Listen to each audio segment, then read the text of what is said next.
Former New York City Mayor Rudy Giuliani claims that Barack Obama doesn't love his country.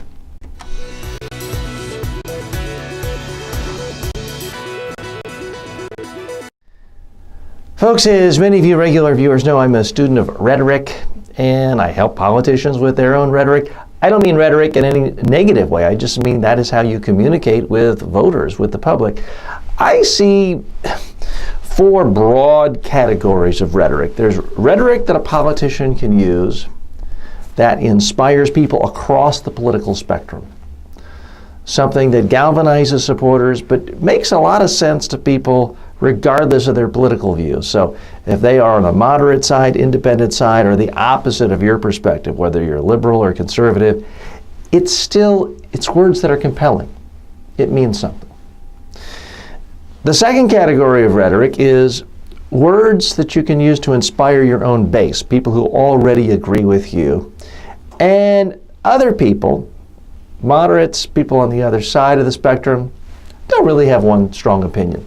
Doesn't strike them one way or the other. There's the third type of rhetoric where your supporters love you, but people on the other side are like, that's just a cheap shot. It doesn't really mean that. But there is a fourth type of rhetoric that politicians use sometimes.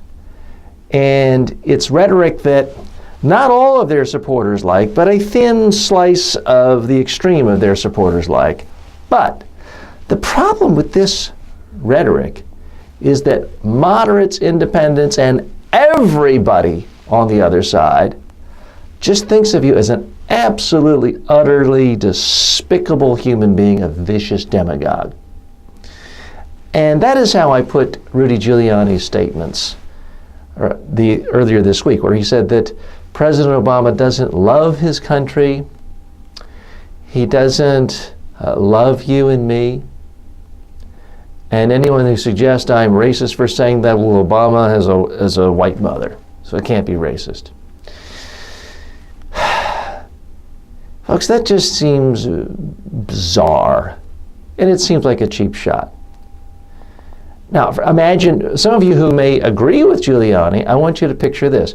Imagine Al Sharpton just said that all Republicans are worse than Nazis and Klansmen and would secretly like to kill all black people.